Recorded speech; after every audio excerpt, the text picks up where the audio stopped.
BCGI 성경적 교회 성경연구소의 명성훈 목사입니다. 오늘은 카자흐스탄의 살렘교회에 목회를 하고 계시는 주민호 선교사님 모셨습니다. 주민호 선교사님 안녕하세요. 안녕하세요. 네, 반갑습니다. 반갑습니다. 카자흐스탄이라는 나라 우리가 많이 들었습니다만은 그 나라가 어떤 나라인지 간단하게 소개 좀 해주시죠. 예, 카자흐스탄은 중앙아시아에 속해 있는 나라고요. 네. 그 옛날 소련권에서 91년에 독립한 한 나라고요.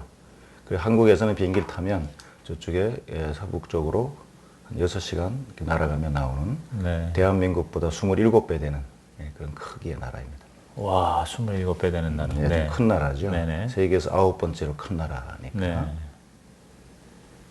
뭐 인구는 1,700만 정도 네. 되는 나라인데 네. 그 1,700만이 그냥 카자흐라고 하는 한민족으로만 이루어졌으면 또 좀 더 이제 다를 텐데 네. 일반적으로 말하기를 이제 옛날에는 140개 민족으로 구성된 다민족 국가고요. 아, 요즘은 통상 통계가 조금씩 다른데 120개, 뭐 130개 정도 민족이 있다 이렇게 말하고 있습니다. 네.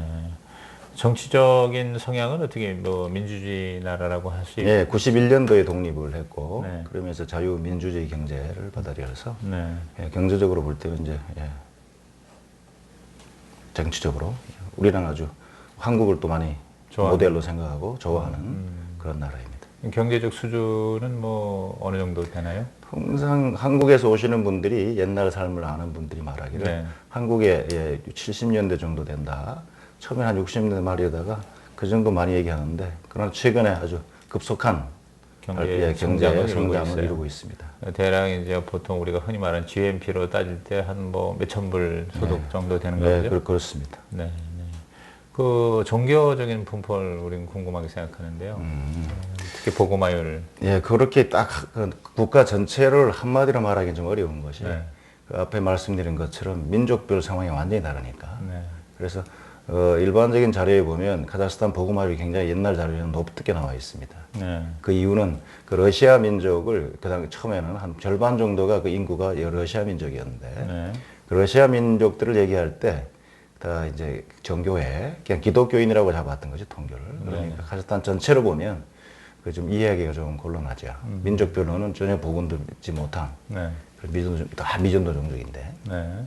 그러니까 일종의 이제 명목적인 그런 뭐 기독교라고도 할 수 없는 기독교라고 해야 되나요? 예, 국가적으로 그렇게 한마디로 말하기는 어렵다는 거죠. 오히려 그래서 카자흐스탄이라고 말하면 그 카자흐가 네. 그 카자흐스탄의 원주민, 원래 주민인데 네. 카자흐 같으면 그 1,000만 명 인구 중에서 91년 정보에 의하면 예수 믿는 사람 없고 성경책 없고 선교사 없고 네. 그리고 이제 교회 없는 네. 그런데 99.9%가 무슬림이다 이렇게 말하는 나라였고요. 아, 그럼 아주 쉽게 말하면은 예를 들어서 이제 기독교 인구가 몇 프로다, 교회가 몇 개다, 그 정도로 얘기한다면? 예, 우리 한국에서는 그런 식으로 그렇게 얘기하는 게 제일 편할 텐데. 그렇죠.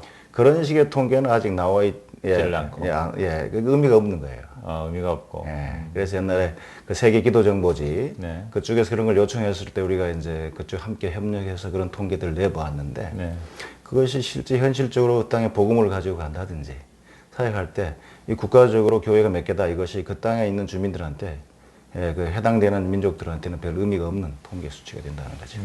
그러니까 이제 말씀드린 것처럼 뭐 민족의 전체 나라 절반이 기독교인이다, 예수 믿는다 이 생각하고 가면 근데 그 해당되는 소수민족 내지는 그 무슬림 배경의 네. 민족을 사역한다 그럴 경우는 전혀 그런 수치가 전혀 도움이 안 되는 거죠. 그러시군요. 그러면 이제 카자흐스탄에 뭐 한인 선교사가 얼마나 나가 계시나요? 예, 그것도 뭐 정확한 통계를 안 내는데 네. 옛날부터 얘기하기를 카자흐스탄 내에 한인 선교사 한 200명 정도 된다 네. 하는 것이 변화가 없는 아마 그 정도 수치인 것 같습니다. 네. 그러시군요. 그러면 이제 우리 주민호 선교사님 개인으로 좀 초점을 맞춰야 될 것 같으네요. 네. 우리 카자흐스탄에 언제 어떻게 선교사로 가시게 되셨습니까? 저는 그 소련권이 그 붕괴되기 조금 이제 직전에 네. 카자흐 민족에 대한 정보를 91년 4월에 네. 그러니까 1월에 처음 카자흐 민족에 대한 정보를 들었고요. 네.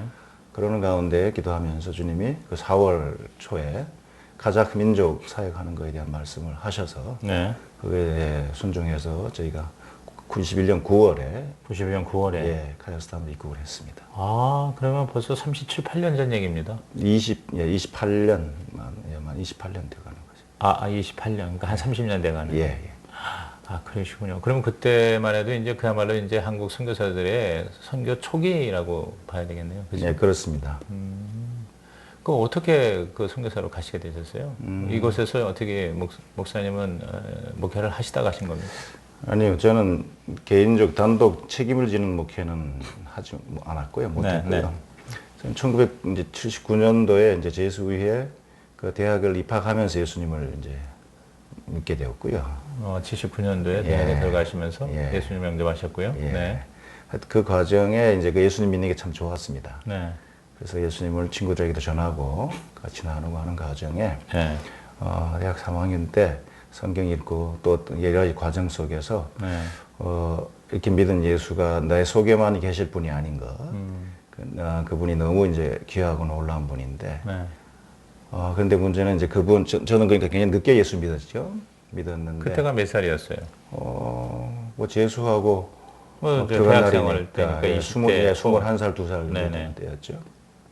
근데 실제 그 예수를 이 땅에 있는 많은 민족들은 못 믿고 있다는 것을 이제 점점 알게 되었는데 네. 그 이유가 그들 주변에 예수님을 전하는 사람이 없기 때문에 예수님을 보여주거나 전할 수 있는 교회가 없기 때문에 예수에 대해서 들을 수 없는 상황에 있는 사람들 그런 부분에 대한 주님이 이제 부담을 주셨고요. 네. 그래서 이제 선교사로 주님이 이제 부르신다는 확신 속에서 응답을 했었고, 그러면서 이제 군 복무를 하고, 네. 그리고 또 이제 신학대학원을 가서 훈련을 하고, 네. 그러는 가운데 실제적으로 갈 수 있는 민족과 나라는 이제 출국 얼마 전에 주님이 말씀하신 거죠. 그러니까 정말 젊어서 주님의 선교사 부르심을 받으신 거네요. 예. 그러니까 예를 들어서 이제 그 선교사 되기 전에 뭐 다른 세속적인 일을 하신 경험이 우리가 통상 말하는 세속적인 일을 해본 경험은 없다고 말해야 네, 되고요. 네. 좀 비슷한 경험은 이제 우리가 누구나 하는 한국인들의 경험이 이제 군 경험인데, 저는 이제 군대를 주님이 이제 선교사 생각하면서 기도할 때 네. 장교로 가서 근무할 수 있도록 기회를 주셔서 네. 그때 군 생활 4년 좀 가량 되는 그 기간 동안 이제 그 안 믿는 사람들 속에서 네. 물론 이제 그 체계 자체가 물론 이제 명령과 복종 체계로 되어 있지만 아주 굉장히 선교지를 생각할 수 있는 그 좋은 경험을 했고요. 그러니까 카자흐스탄에 선교사로 파송됐던 나이가 30초? 예, 30대 초반. 30대 초반이셨네요. 예. 네. 그럼 가서 이제 어떻게 선교사 생활을 시작하시고 지금까지 30년 가까이 영혼 구원을 위해서 헌신하셨나요? 간단히 이제. 예. 가기 전에 이제 그 선교사 훈련을 먼저 1년가량 저희가 한국에서 먼저 교단 선교사로 허입된 이후에 네. 선교사 훈련을 먼저 잘 이렇게 받았고요. 네. 그때 가족이 같이 들어가서 공동체 훈련을 하면서 네. 선교에 대한 전반 훈련을 받고 그리고 준비를 했는데 그때 선교 훈련할 때 이제 기본적인 것이 감히 현지에 가면 언어 잘 익히고 네. 문화 익히고 네. 그리고 그 속에 들어온 이제 그 보냄받은 한 존재로서 살면서 그들에게 복음을 가지고 섬길 수 있도록 이제 기본적인 훈련을 받았으니까 네. 그런 것 속에서 저희 선교지 가서 일단 그렇게 살기 시작한 거죠. 네. 근데 이제 가보니까 말씀하신 것처럼 다민족 상황이니까. 네. 그래서 어떤 민족은 또 복음에 대해서 이미 들은 민족도 좀 있고, 네. 거기에 대해서 어떤 민족은 전혀 안 들었지만 복음에 수용적인 민족도 있고요. 근데 저희가 가서 섬기게 된 카자흐 민족은 복음에 대한 오해와 상처 때문에 복음을 전혀 뭐 수용하지 않으려고 하는 상황이었으니까. 그래서 처음 들어갈 때 가서 언어 훈련하고 현지 적응하면서 그들과 이렇게 연결될 수 있는 다리, 네. 내지는 어떤 접촉점 이런 것들을 만드는 시간들을 많이 보냈고요. 네. 그러면서 그 땅에서 이제 그들이 인정할 수 있는 신분적인 전문성들이라든지 이런 것들도 확보하고 그러는 가운데 그 땅에 들어갔을 때 2년 지났을 때 네. 카자흐인 가운데라도 한 명의 회심자를 주님이 만들어 주셨고 2년 만에 이제 한 명의 그리고 2년 반 됐을 때 네. 또 4명 네. 그것도 친구 따라 2명 정도 또 와서 네. 그때 또 이제 두 번째 회심자 그룹이 생기게 되고 네. 그들과 더불어 시간을 보내면서 그들이 이제 예수님을 이게 더 깊이 따라가는 그런 이제 신자들이 되고 그 속에 자연스럽게 이제 그것이 또 소그룹으로 발전하고 네. 또 그 그룹이 2개 되고 3개 되고 그러면서 살렘이라고 처음 말했던 그런 공동체 교회 정체감을 가진 교회가 이 땅에 이제 개척돼서 뿌리 내리게 되었고요. 네네. 그러면서 또 긴 시간 이제 가자긴들이 그렇게 예수 믿는 첫 번째 그 그룹이 생겼는데 그들이 그 복음을 가지고 사실은 그 카자흐스탄의 각 도시와 시골 자기들 출신 지역으로 복음을 계속 가지고 가서 나누고 하는 것 속에서 교회 개척이 이제 자연스럽게 현지인들을 통해서도 각 지역으로 지방으로 전달되는 일들이 이제 시작되었고 예. 그러면서 아주 그냥 그 땅에서 예수님과 더불어 사는 행복한 시간을 보냈습니다. 네. 예, 그러다가 이제 가정교회는 2005년도에 중앙아시아에 방문하셨던 최영기 목사님을 뵈면서 처음 얘기를 들었고요. 2005년도에. 예. 네. 그럼에도 그 당시 저희 살렘 교회나 우리 제 주변에 함께하던 동역자들은 네. 다 이제 셀그룹 교회라고 우리가 말하는 그 교회를 소개받고 네. 그리고 이제 그런 교회로 상당히 뿌리를 내리고 모양과 내용을 갖추고 있는 상황이었습니다. 그래서 저희가 볼 때는 이게 비슷했죠. 거의 뭐 같은 건데 뭐 내용만 말만 가정교회라고 말하는 게 아닌가. 왜냐하면 현 선교의 상황에서 가정에서 모일 수 있는 상황이 아니에요. 왜냐하면 네. 청소년들이 믿고 청년들이 믿고 어른들 믿는 사람이 거의 없는 상황인데 어떻게 가정에서 모이나. 이 선교의 상황에서는 힘들다, 불가능하다 생각을 했죠. 하여튼 그러나 이제 다시 2007년도, 8년도, 9년도 지나면서 네. 우리 휴스턴 서울교회 방문하고 그 교회 상황을 보면서 예수 믿고 일어난 1세대 우리 신자들이고 교회인데 그 현장에서 일어난 여러 가지 일들 또 주님이 세우겠다 말씀하신 교회 내용 그리고 그 땅 1세대 선교사들이 이미 이제 사역을 물려주고 뒤로 빠진 이런 상황 속에서 갖고 있던 고민들이 가정교회를 통해서 주님이 해결될 수 있다는 생각 주시면서 네. 가정교회로 이제 새롭게 전환하는 것을 말씀하셨고요. 네. 그래서 이제 가정교회를 전환할 수 있도록 필요한 준비들을 하고 그리고 현지 우리 제자들과 형제들에게 그것을 나누고 설득하고 그래서 가정교회가 정착될 수 있도록 그 이후에 이렇게 다양한 사역들을 해오면서 오늘까지 오고 있습니다. 그러면은 전환을 한 때가 이제 가정교회로 전환한 때가 뭐 한 2010년쯤? 예, 우리 살렘교회 같으면 2009년 네. 5월 네. 첫 번째 주에 가정교회로 전환한다라고 하는 예배를 우리 저희 교회 공동체가 같이 드렸습니다. 그러니까 최영계 목사님이 카자흐스탄에 방문하신 지 한 4, 5년 만에. 예. 그러면 그때 최 목사님이 그 카자흐스탄을 방문하신 목적과 뭐 상황은 어떻습니까? 그때 이제 가정교회가 우리 목사님 교회 말고 다른 교회에 이미 있어서 가신 건가요? 아닙니다. 최 목사님은 그 당시 우리 카자흐스탄 저희 이제 교단에서 파송됐던 선교사들은 네. 카자흐스탄, 키르기스탄, 우즈베키스탄 그러니까 이 나라에서 흩어져서 사역을 다들 하고 있었고요. 선교사들 자체적으로는 그 당시 이제 같이 또 1년에 2번씩 모여서 우리 총회와 이제 정기 모임을 이렇게 진행하고 있었는데 그때 이제 우리 선교부 네. 교단 선교사들 총회 모임에 네. 우리 최영기 목사님이 강사로 이제 오신 거예요. 그러면 저 목사님 교단이 어떻게? 저는 한국에서는 기독교 한국 침례회라고 말하는 그러니까 침례교단, 침례교단이시구나. 예, 침례교단 네. 새 선교부에 속해 있는 네. 선교사입니다. 그래서 이제 침례교 목사님들, 선교사님들이 총회하면서 최 목사님을 강사로 모셔서 일종의 이제 수련회 맞습니다. 하셨는데 그때의 가정교회가 소개가 됐나요? 예. 그 소개가 당연히 소개가 된 것이 총회 모임에 강사로 오셨는데 네. 오시기 전에 조건이 네. 최 목사님의 책을 2권을 반드시 선교사들 읽어야 된다라고 하는 조건이 따랐습니다. 그러시군요. 예, 그래서 교육 조직을 가정교회로 바꿔. 예, 맞습니다. 그리고 그 옛날 또 하나 있죠. 그거 하고 두 번째 가정교회를 통해 세워지는 평신도 목회. 평신도 목회. 네. 그 선교사들이 급히 이제 한국을 통해서 그 책을 저희가 이제 구입을 해서 네. 각 사람에게 전달을 하고 네. 그리고 이제 뭐 개인별로, 팀별로, 또 지역별로 그 책을 읽고 네. 저희가 이제 최 목사님 오시는 것들을 기대하는 가운데 기다리고 있었고요.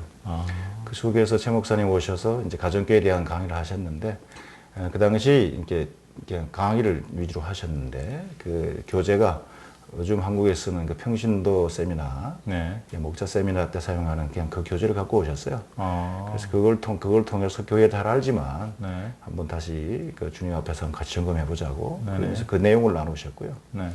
그러면서 저희가 다 이제 가정교회에 대한 얘기를 우리 정 목사님 통해서 처음 이제 듣게 되었죠. 그럼 그때 모인 선교사님들이 몇 분이셨어요? 뭐 정확히 지금 잘 모르겠는데 그때 카자흐스탄, 키르기스탄 선교사들이니까 그 당시 전체 부부로 다 따져 전체에 참석한 인원이 한 80명 가량 됐을 거예요. 적지 않은 인원이었네요. 그러니까 다 이제 침례교 소속의 예. 선교사님들이세요. 예, 예. 그러면 이제 그때 그 이제 총회 그리고 또 최 목사님의 강의를 듣고 이제 목사님 교회뿐만 아니라 가정교회가 또 다른 교회가 세워졌었나요? 그러니까 그게 세워지는 것은 그 이후로 한참 가는 거죠. 한참 가했겠지만. 예. 왜냐하면 그 당시 우리 선교사들 분위기에는 앞에도 잠시 언급했는데 저희가 이제 처음에는 복음 전해서 일대일 이렇게 말 양육하고 그러는 가운데 이제 교회가 세워진다는 기본적인 정신을 가지고 들어갔고요. 네. 그런데 민족별로 사역 양상은 좀 상당히 다르게 나타났습니다. 그래서 이제 고려인 중심의 사역하는 사람들은 바로 그냥 내가 지금 목사요, 그리고 선교사요 그러면 고려인들이 모여와서 바로 또 모임이 형성되니까. 네. 근데 카자흐나 우즈벡, 위구르 이런 민족 사역하는 사람들은 현지인. 현지인 무슬림 배경 사람들은 그게 그렇게 할 수 없으니까 그렇죠. 거의 대부분 이제 자연스럽게 집에서 예수 믿게 되고 집에서 이제 같이 밥 먹으면서 교제하고 네. 그 성경을 이제 같이 공부하기도 하고 뭐 그런 이제 좀 다양한 양상이 있었잖아요. 네. 그런 가운데 사실은 저희가 셀그룹 교회를 소개받는 게 1995년도 랄프 네이버 박사가 네. 이제 카자흐스탄에 왔다가 뭐 저도 만나고 여러 선교사를 만났는데 그때 이제 막 출발한 우리 카자흐 모임을 제가 한번 그분하고 나눌 기회가 있었습니다. 네. 그랬더니 그분이 그런 얘기를 하더라고요. 아주 이건 참 아주 티피컬한 아주 셀그룹 교회다. 그래서 저희가 91년도에 선교사 나갈 때까지만 해도 셀그룹 교회라는 얘기를 들어보긴 못했으니까. 네. 이게 뭐냐? 그럴 때 이제 그분이 몇 가지 지침을 주었고요. 네. 그러면서 저와 제 주변에 있는 선교사들이 같이 또, 이거 보니까 이게 진짜 우리가 추구하던 성경적인 교회다. 그리고 이 지역 문화에도 아주 맞는 것 같다. 그런 여러 가지 또 이제 같은 확신에 와서 저희 친구 선교사들 다 같이 이제 셀그룹 교회를 하고 있었거든요. 네. 그 상황에 최영기 목사님 오신 거예요. 네. 그러니까 우리는 선교의 상황에 서 있는 선교사고, 우리 목사님도 이제 휴스턴 서울교회 목회, 그 전에 또 성경적인 주님 원하시는 교회에 대한 생각 속에서 이제 가정교회를 시작하신 거고, 그러니까 최 목사님의 그 첫 강의를 들으면서 우리가 가정교회라 우리가 지금 하고 있는 셀교회나 같은 거구나 라는 생각을 더 깊은 확신을 갖게 된 거죠. 네. 그냥 지금 하고 있는 대로 하면 되는 거구나. 네. 이제 그 속에서 가정교회로 뭐 전환을 한다든지 어떻게 옮기는 것보다는 그 세미나를 통해서는 지금 우리가 하고 있는 사역이 성경적이고 이 문화에도 합당하고 네. 또 주님이 기뻐하는 일이다 하는 정도의 확신을 우리가 더 깊이 네. 갖게 되는 어떤 그런 계기가 있었고요. 그 최 목사님 생각하고 의도한 것처럼 뭐 가정교회로 전환한다든지 가정교회 사역을 한다 그런 생각을 하신 선교사들이 이제 거의 없는 상황이었습니다. 그러니까 최 목사님 강의 들어보니까 그 추구하는 뭐 목적이나 또 본질이 우리하고 별로 다를 바 없다. 다를 바 없다가 아니라 뭐 그 똑같다. 왜냐하면 그렇다면 그 형태도 마찬가지예요. 예를 들어서 목장 형태, 가정에서 모이고 그때 바로 차이가 바로 그거였습니다. 그것이 차이였다. 왜냐하면 저희가 이제 그 앞에 말씀드린 것처럼 상황상 뭐 당연히 이제 셀그룹 교회를 소개받았으니까 네. 소그룹으로 갔고요. 네. 그리고 이제 그 속에서 소그룹 속에서 다양한 이제 주님의 일이 일어나도록 그렇게 안내하고 그런 것을 보는 현장이었는데 가정교회 강의를 들으면서 제가 아주 답답했던 것 하나가 네. 바로 가정교회라고 말하면서 모이는 장소가 집이어야 된다는 것을 강조하셨어요. 네. 근데 그 강의를 들으면서 그 선교사들 간에 좀 반응이 다양했습니다. 선교의 상황을 몰라도 저렇게 모르고 말을 하나 라는 생각. 왜냐면 그 복음에 대해서 큰 저항이 없이 받아들일 수 있는 민족 같으면 또 이제 가장이라든지 어른들이 예수 믿는 곳 사람들은 집을 개방할 수가 있죠. 네. 근데 카자흐 민족이나 네. 또 우즈벡, 위구르 이제 뭐 길기즈 이런 이제 해당 원주민 사역을 하는 사람들은 네. 이제 막 예수 믿는 1세대 사람들이 일어나고 있는데 네. 그 1세대 신자들은 대부분 청소년이나 부모 세대가 아니고 자녀 세대. 자녀 세대죠. 그렇죠. 네. 자녀, 네. 한마디로 말하면 자녀 세대죠. 네. 근데 그들이 자녀 세대가 아직 독립적인 집을 가지고 있는 상황은 아니었습니다. 부모의 아파트, 부모의 어떤 집, 거기에 자녀들이 함께 얹혀 살고 있고, 더해서 한 가정만 사는 것이 아니라 대부분 그 극심한 사회적인 이제 변화 속에서 시골에 있는 이제 뭐 여러 친척들과 이웃들이 와서 그냥 같이 거주하고 같이 사는 이런 상황들이 아주 흔한 상황이었습니다. 그 속에서 예수 믿은 이제 그 자녀 세대들, 그 뒷세대가 그 가정을 열어서 뭐 가정교회 집을 열어서 가정교회를 할 수 있는 상황이 거의 아니었죠. 그래서 그 당시 저희가 예수 믿은 사람들이 이렇게 성경 공부하고 모일 수 있는 공간이 없으니까. 그래서 저희가 이제 선교사들이 십시일반 기도하면서 돈을 모아서 시내에 모일 수 있는 이제 그 우리 한국으로 말하면 뭐 그러니까 주택이나 이제 아파트먼트를 하나씩 렌트를 해서 그것을 전일로 그냥 계속 그 전주간 계속 사용하면서 셀그룹이 아침부터 저녁까지 그냥 이게 셀그룹별로 거기서 뭐 성경 공부하고 예배하고 기도하고 이렇게 이런 것을 이제 몇 군데에서 계속 돌리면서 이런 장소들이 또 계속 더 할 수 있도록 이렇게 하는 상황이었어요. 저희 살렘 교회 같으면. 그러니까 그 강의를 들을 때 아주 답답했죠. 왜냐면 지금 집에서 모일 수 없어서 본인들이 어떻게 할 수 있는 상황이 아니니까 지금 오히려 시내에 모일 수 있는 공간을 선교사들이 만들고 있는데 이 상황 속에서 집에서 모여야 된다는 강조는 이게 아주 문화적이지 않은 상황이라는 생각을 이렇게 했었고요. 그리고 이제 저희는 또 셀그룹을 했으니까 셀그룹 상황 속에서 이제 그 복음이 잘 들어가는 그 효율성을 많이 얘기하니까 자연스럽게 그 그러니까 남자 그룹, 주로 남자 그룹. 동질성으로. 동질성으로. 여자들 그룹. 이런 이제 동질성과 관계된 이제 그 소그룹이었죠, 셀그룹은. 그런데 이게 교회 속에서 가정이 경험돼야 되니까 뭐 남녀가 같이 모이고 어른아이 같이 모이고 한다 이런 것도 그 당시 저희가 이제 필터링 하기에는 참 이게 선교지 상황과는 너무 이게 필터링이 안 되는 선교지 상황을 너무 모르는 일방적인 강요다 그런 생각을 뭐 저와 더불어 대부분 선교사들이 이제 하는 그러셨겠네요. 그래서 제가 마지막에 이제 우리 동료들하고 앉아서 이제 강의 이제 최 목사님은 강의 마치고 저희 팀 사역자들이 뭐 이제 앉아서 마지막 그 정리를 한번 하는 시간에 그런 식으로 정리를 했습니다. 최 목사님 얘기를 들어보니까 집에서 모이는 교회를 가정교회라 그런다. 그러면 우리는 내용은 같은데 우리는 그동안 이거 셀그룹 교회라고 그랬는데 이게 가정교회 이것은 보니까 뭐 어떻게 보면 가정이라는 의미이지만 집에서 모이는 걸 강조하니까 그것은 그래서 영어로는 하우스처치라고 그러니까 그럼 우리는 이게 셀그룹 교회인데 보니까 이게 어떤 오피스에 해당되는 그런 공간을 만들고 우리 상대들이 거기에서 모일 수 있도록 돕는 상황이니까 그러면 굳이 저런 식으로 정의해야 한다면 우리는 오피스 교회다 지금. 그리고 언젠가 우리 민족이나 중화아시아 민족 가운데 이들이 잘 자라서 자기 가정을 가지고 또 집을 소유한 사람들이 일어나고 그들이 이제 헌신을 해서 집을 열어 교회를 하게 되면 아마 그때 자연스럽게 가정교회가 될 수 있을 것이다. 라고 하는 게 중간적인 저희가 이제 해석을 하고 그냥 지금 하고 있는 대로 열심히 하자 하는 정도의 이제 자체적인 우리 스스로의 격려를 하고 마무리를 지었죠. 아까 그런 질의응답을 최 목사님하고 하셨을 거 아니에요? 최 목사님하고 그렇게 뭐 깊이 질의응답할 수 있는 시간은 없었던 게 왜냐면 우리 선교사들이 이거 총회 모임이니까 뭐 서 목사님에게 주어진 시간도 아주 제한적이었고요. 그런 가운데 뭐 선교사들 우리 자체적으로 진행돼야 할 프로그램도 있고. 그러니까 기본적인 것은 최 목사님 강의 위주였고요.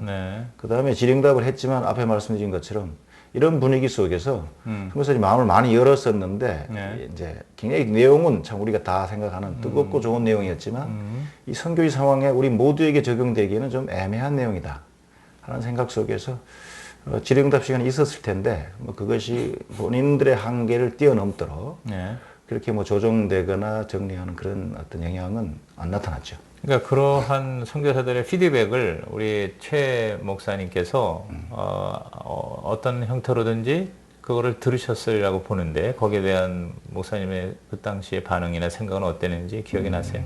뭐 전체적인 우리 최 목사님의 반응이나 피드백을 들을 기회는 없었고요. 나중에 이제 저희가 가정교회를 하게 되면서 최 목사님을 통해 들었던 것이 선교사들이 보니까 뭐 굉장히 관심도 있지만 또 이제 일반적으로 볼 때 좀 뭐 수용반 또 이제 좀 어떻게 보면 좀 이렇게 밀어놓는 거 반 이 정도의 분위기였다는 생각을 하신 것 같고요. 근데 최 목사님이 항상 이렇게 전체를 모두를 대상으로 이제 설득해서 다 하라고 하시는 분은 아니잖아요. 그렇죠. 쭉 강의하시면서 그 중에 좀 더 이게 적극적으로 이게 수용하고 할 수 있는 그런 사람이 있는가라고 관찰하시는 것 같아요. 네. 그 속에서 이제 우리 동료들 중에 최 목사님을 미리부터 알고 있던 동료들, 왜냐하면 이제 목장을 통해 후원받는 선교사들이 있었기 때문에 그분들은 좀 더 열린 마음이었지만 네. 그 중에 저희 동료 중에 이제 한 선교사가 우리 선교사 총회가 끝난 다음에 최 목사님을 모시고 본인의 이제 해당 사역지로 이제 목사님이 가서 며칠 그 교회에 이렇게 같이 있으면서 네. 그 셀그룹 리더들하고 모임을 갖도록 이제 이렇게 그렇게 이제 본인이 추천을 했어요. 그 선교 사역지에 가서 보고 최 목사님도 굉장히 감동을 하셨죠. 네. 아, 이게 진짜 아주 건강한 교회고, 네. 아주 아름다운 교회다. 그래서 나중에 보니까 최 목사님 그 강의하실 때도 좀 그냥 뭐 익명으로 하지만, 네, 인용이 예, 인용이 되는 이제 그런 상황이었습니다. 그래서 최 목사님은 그분이 이제 조그만 노력을 하면, 이 가정교회를 이렇게 또 전환도 할 수 있고, 가정교회로 잘 이제 정착할 수 있겠다 생각을 하셨다 그러고요. 네네. 그런 것 속에서 그 선교사도 이제 그런 마음이 좀 많이 있었고, 근데 그분에게 사역의 변동이 이제 생겨서 네. 실제적인 그런 추진을 잘 못하는 이렇게 상황이 되었습니다. 그래서 최 목사님의 그 선교지를 방문했을 때 생각은 그 전체 선교사들 모두가 다 한다기보다도 그 중에 그것을 할 수 있는 사람 한 명, 두 명 만나면 그분들에게 좀 더 집중해서 그분들이 그 사역의 열매를 이루어내고 그리고 그것이 옆에 선교사들에게 잘 전달되고 네. 같이 영향이 있게 확산될 수 있는 이제 그런 생각을 하고 있었다고 그래요. 네. 지금도 그렇게 보이고요. 네. 예, 그래서 그 당시 이제 오셨던 것의 한 열매는 어떻게 보면 최 목사님이 여기 진짜 가능성이 있는 한 선교사가 있다. 그리고 한 교회가 있다는 것을 발견하셨고 그래서 그분을 좀 격려하는 그리고 기다리는 그런 정도의 아주 큰 열매였죠. 예, 그런 결과가 있었다라고 현 목사님이 이제 기억하고 계십니다. 근데 이제 그런 최 목사님의 바람이 결국은 우리 주민호 선교사님 사역을 통해서 이루어졌다고 봐야 되겠네요. 지금. 뭐 아직 그렇게 생각합니다. 예, 그러면은 이제 목사님의 그 살렘 교회의 가정교회 전환 쪽으로 좀 말씀을 옮겼으면 좋겠는데요. 그러니까 2009년 정도, 10년, 지금으로부터 그러니까 한 9년 전, 10년 전이네요. 예, 그러니까 가정교회 전환하시니까 한 10년 됐다고 봐야 돼요. 예. 그러면 그때 가정교회 전환을 어떻게 했고, 그다음에 그 상황에서 지금까지 어떻게 이제 이것이 성장해 왔는지 그 현황을 좀 말씀해 주시죠. 예. 앞에 말씀드린 것처럼 최 목사님 처음 만났을 때 저희 생각은 가정교회이기 때문에 우리가 이렇게 전환해야 된다라고 하는 특별한 이제 큰 뭐 결심을 할 수 있는 그런 이제 내용이나 감동은 사실은 아니었던 네, 거죠. 왜냐하면 네. 저희 사역이 그와 거의 유사하다고 이제 생각들을 네, 했으니까. 그런데 차이가 있다는 것을 이제 저도 발견하게 됩니다. 그것이 2007년도에 네. 제가 이제 미국을 처음 이제 방문을 하게 되는데 네. 그때 이제 제 후손 서울교회 저를 후원하는 목장이 하나 있었습니다. 네. 그 목장에 그 선교 담당을 하는 형제가 그것을 알아서 목자에게 얘기하고 그리고 목장에서 기도하는 가운데 네. 미국에 오게 되면 저희 목장을 꼭 방문해 달라. 그리고 저희 교회도 좀 방문해 달라고 하는 이런 요청을 그 목장에서 해요. 네. 그래서 이제 뭐 미국 처음 가는데 그 가볼 수 있으면 좋지. 이런 생각 속에서 이제 인도를 받아 갔고요. 그러면서 그 최 목사님도 뵙고 인사드리고 네. 반갑게 인사를 했고, 근데 목사님께서 이제 우리 목장의 요청을 따라 수요일에 이제 후원 선교사가 왔으니까 그 예배에 이제 말씀을 나누고 선교 상황을 얘기할 수 있도록 하는 기회를 줬고, 네. 그리고 나서 이제 목장에서 주선을 해서 바로 떠나지 않고 수요일에 도착했으니까 수목금토 이렇게 그 주말을 거기서 함께 보내고 그리고 이제 다른 지역으로 제가 약속을 따라 이동할 수 있도록 배려를 해주었습니다. 네네. 첫 번째 충격은 그때 저희를 후원하던 그 목장, 네. 그 가장 목장이라고 하는 목장을 만난 거였습니다. 네. 후원 선교사가 왔다고. 그리고 목장 목녀가 자기를 집에서 저를 민박시키면서 저를 이렇게 뭐 대접하는 것만 아니라 목장 식구들이 저 멀리 있는 후원 선교사가 왔다고 매일 그냥 낮 시간을 네. 그 중에 돌아가면서 저를 이제 휴스턴을 안내하고 네. 밥도 사주고 네. 시간을 보내주는 거죠. 네. 그리고 저녁에는 또 혈길 모여서 이제 선교사님하고 얘기한다고 다 모여요. 모여서 같이 밖에서 먹기도 하고 집에서 같이 만들어 먹기도 하고. 네. 그러면서 뭐 저는 사실은 어떻게 자기들이 모이는 핑계 한쪽에 볼 때는 핑계거리인 것 같고 그러니까 저에게도 질의응답도 하고 시간을 보냈고 네. 더불어 그분들끼리 가지는 시간을 제가 보면서 이게 가정교회랑 우리 셀그룹이 같다고 생각했는데 이 며칠 보면서 그들의 교제를 참여하면서 느낀 게 이게 비슷한데 완전히 다른 이게 공동체구나 네. 하는 생각을 제가 그때 일단은 강하게 갖게 됩니다. 네. 뭐가 가장 달랐다고 생각하셨어요? 달랐다는 것이 그런 생각이었어요. 저희는 이제 예수 믿고 네. 구원받으면 하나님 가족이 된다. 하나님 네. 자녀가 되고 네. 하나님의 가족이 되는 거다라고 하는 이런 메시지를 계속 전달을 했어요. 네. 그러니까 우리 형제들이 어찌하든지 자기 이제 친구들, 친척, 가족이 구원받도록 복음 전도를 열심을 내고 있었습니다. 네.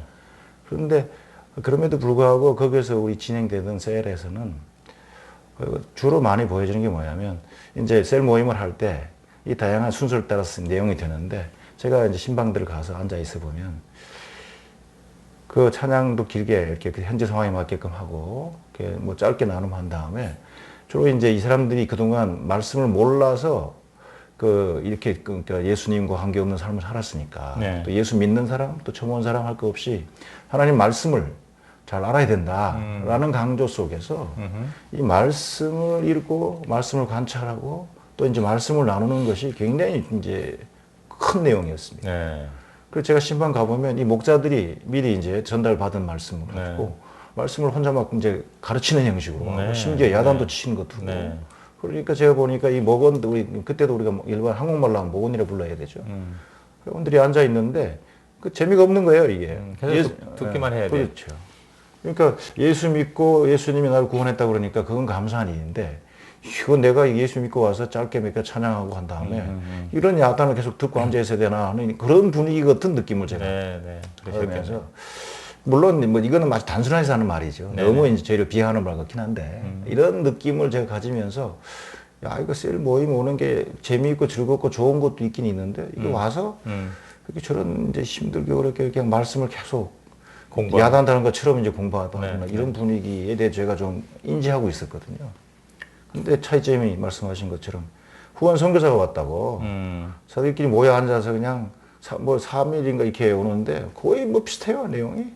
그런데도 그렇게 재미있게 서로 얘기하고 웃고 또 선교사 대접한다고 자기들이 이것저것 사갖고 와서 뭐 이렇게 구워주고 그러면서 자연스럽게 느끼는 것이 이들은 가족이구나 진짜. 네. 근데 우리는 가족 되자고 열심히 설득하고 애쓰면서 그냥 아주 이렇게 헐떡거리고 가는 것 같은 이제 그런 모습의 차이를 제가 이제 보게 됐죠. 네. 그래서 야, 큰 차이가 있구나라는 이런 이제 첫 번째 그런 감동을 저희가 느꼈죠. 근데 저희 사람들은 또 이제 이렇게 해야 된다라고 하는 셀글은 이렇게 해야 된다라고 하는 내용을 또 우리 그 셀글 리더들한테 잘 또 가르쳤습니다. 네. 그 셀 모임은 이렇게 옛날 랄프 네이버라도 이분들이 전달했던 것처럼 그 W자를 내게 있어서 이런 순서들을 진행해야 되고 뭐 네. 이런 목적으로 하고 뭐 이렇게 잘 설명했기 때문에 이들은 그것이 뭔지 잘 설명할 수 있는 수준이었습니다. 근데 제가 이제 이 휴스턴 서울교회 이제 처음 간 목장에 이제 같이 있으면서 보니까 이게 잘 몰라요 그런 거. 네. 이게 그리고 뭐 근데도 그 뭐 왜 그런지 틀은 어떤 건지 뭐 그런 건 잘 설명 못 하는데 네. 그냥 자기들이 이렇게 보니까 실제로 가족이 되고. 가족이 됐고 재밌는 거예요. 네. 재미있고 그 자기들 위해서 애써주는 목자가 너무 고맙고 뭐 그런 걸 보면서 와 이런 차이가 나냐 하는 충격을 받게 되었죠. 그래서 그게 하나의 강력한 동기가 됐어요. 그것이 아주 큰 동기가 되었습니다. 되었는데 감사하게 최 목사님이 그때 이제 저한테 이메일 하나 보내줍니다. 근데 이제 이메일 내용이 그거였습니다. 우리 중앙아시아에서 진행되는 우리 침례교단 선교사들의 사역을 일찍부터 듣고 있었고 또 가서 이제 본인도 직접 봤는데 그 중앙아시아에서 진행되는 침례교 선교사들의 그 셀그룹 교회의 사역이 우리 가정교회랑 같이 연결해서 이렇게 함께 네트워크로 갈 수 있으면 참 좋겠다는 생각을 한다. 근데 그러려면 실제적인 것이 함께 나눠줄 수 있는 그런 내용들에 대한 합의가 필요하니까 주정사님이 우리 가정교회 목회자 세미나에 한번 오시면 어떻겠느냐라고 하는 이런 이제 초청을 하는 이메일을 이렇게 주십니다. 네. 그래서 제가 이제 근데 직접 제 이메일을 모르니까 저한테 직접 주진 않았고요. 그래서 저 이제 목자한테 그걸 주셔서 우리 목자가 기쁨으로 저한테 전달을 하는데 제가 읽고는 바로 됐다라는 생각을 했어요. 그래서 고맙습니다. 근데 뭐 이제 저희 좀 바쁘니까 또 이제 셀그룹 교회에 대해서 우리가 너무 많이 듣고 배웠으니까 안 해도 될 것 같다고 아하. 그런 이메일을 보냈습니다. 아, 그랬어요. 예, 처음에는 그러니까 거부 의사. 예. 근데 그게 전달된지 안 된지 잘 모르겠는데 네. 왜냐면 목자한테 보낸 거죠. 네네.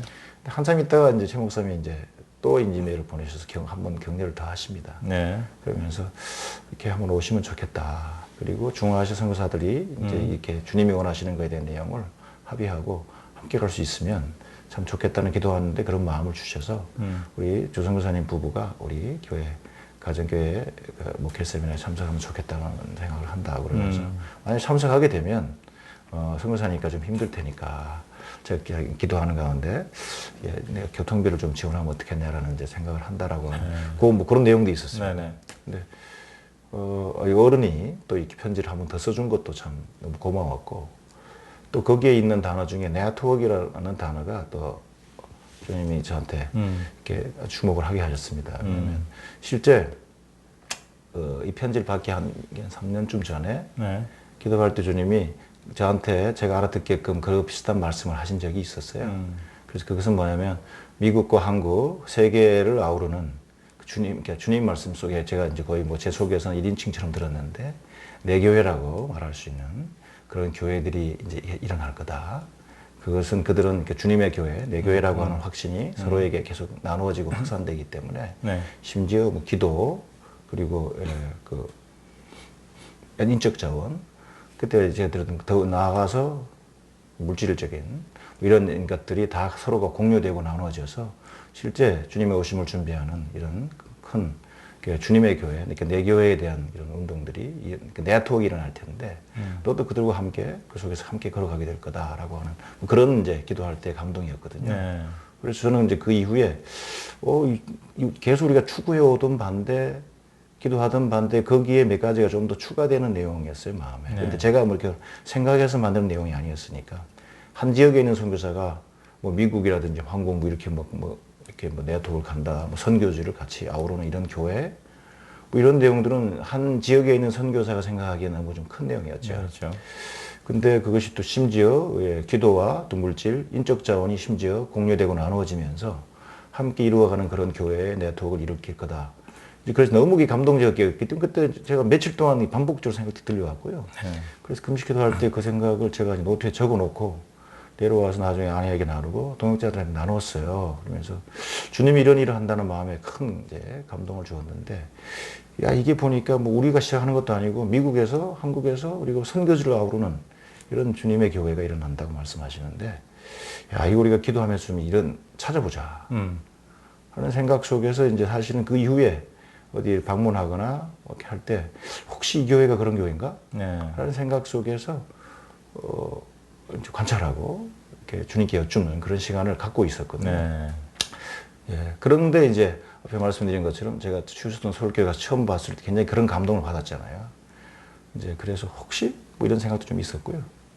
그래서 그 초청에 응하셔서 예, 휴스턴에 목회자 세미나를 가셨네요. 같습니다. 그게 2008년도. 2008년도. 그러니까 2007년도에 처음 미국에 방문했을 적에는 그냥 방문하신 거고, 예. 목장을 보고 감동을 받았고, 그 다음에 최 목사님의 이제 그러한 초청에 응해서, 그 다음 해인 2008년에 목세에 참석을 하신 거예요. 예, 휴스턴에. 맞습니다. 그리고 이제 거기서 이제 다시 한번 확신을 얻고, 예. 그리고 돌아오셔서. 예. 그리고 목세만 저희 강조 아니고 이제 그때는 참 배려를 더 해주셨어요. 네. 그러니까 온 김에 이렇게 연수까지 하고 가면 좋겠다. 연수까지. 예. 네. 그래서 저희도 뭐 미국 가기가 쉽지 않잖아요. 네. 그래서 그렇게 하면 좋겠다. 네. 그래서 목세를 하고 연수도 참여하고 네. 그러면서 그때 저희 부부가 진짜 주님이 저희 민족을 위해서 그 땅을 위해 세우겠다 말한 교회가 진짜 거기에 더 가까운 게 지금 살렘 교회가 진행되고 하고 있는 셀그룹 교회보다는 가정교회라고 하는 것이 분명하다라고 하는 이제 확신을 하게 되었고, 네.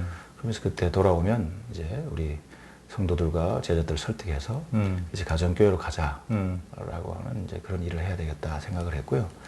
저희 교회만 아니라 이제 그때 주님이 주신 생각은 우리 같이 일하는 우리 팀 사역자들이 저희는 팀 사역을 지금까지 해왔습니다. 그래서 그러려면 제가 책임 사역자고 대표 사역자이기 때문에 혼자 결심했다 이런 건 아니고 같이 팀 사역하는 선교사들 일단 같이 설득을 해야 되니까 그렇죠. 그 팀 선교사들을 설득하는 문제도 있었고요. 더불어 이제 저희 선교사들이 긴밀하게 가니까 그래서 이제 그때 생각한 게 뭐 설득을 주님이 하게 해줄 걸로 믿었습니다. 그래서 그 현지인 제자들과 교인들을 당연히 주님이 설득하게 하실 거라고 믿었고요. 근데 그에 대해 살렘 교회만 아니라 우리 그동안 이제 긴밀하게 함께 가는 우리 침례 교단에 속해 있는 선교사들의 열매, 그 교회들이 다 같이 가정교회 할 수 있도록 그런 부분에 이제 도와야 되겠다라는 생각을 하게 되었고, 뿐만 아니라 중앙아시아에 있는 우리 다른 이제 교단 선교사 내지는 초교파 선교사님들 또 현지인 교회들도 함께 가정교회를 할 수 있도록 도우면 아주 주님께서 기뻐하는 그런 일들이 중앙아시아 가운데 계속 있겠다라는 생각을 이제 그때 같이 한 거죠.